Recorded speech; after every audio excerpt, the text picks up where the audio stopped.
মালয়েশিয়ার প্রধানমন্ত্রী আনোয়ার ইব্রাহিমের আমন্ত্রণে প্রধানমন্ত্রী তারেক রহমান আজ রোববার সরকারি সফরে মালয়েশিয়ার উদ্দেশ্যে ঢাকা ত্যাগ করবেন।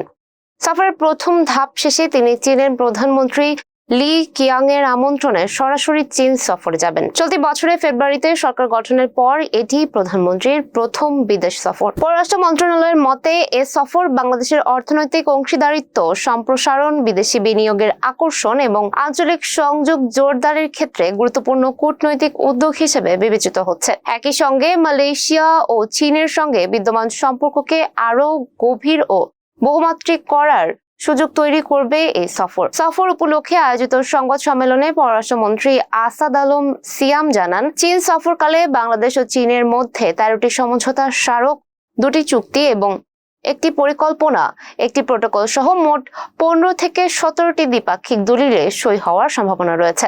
একই সঙ্গে বহুল আলোচিত তিস্তা প্রকল্প নিয়েও দুই দেশের মধ্যে গুরুত্বপূর্ণ আলোচনা হবে। আগামী 25 জুন বেইজিংয়ে প্রধানমন্ত্রী তারেক রহমান এবং চীনের প্রধানমন্ত্রী লি কিয়াং এর মধ্যে দ্বিপাক্ষিক বৈঠক অনুষ্ঠিত হবে।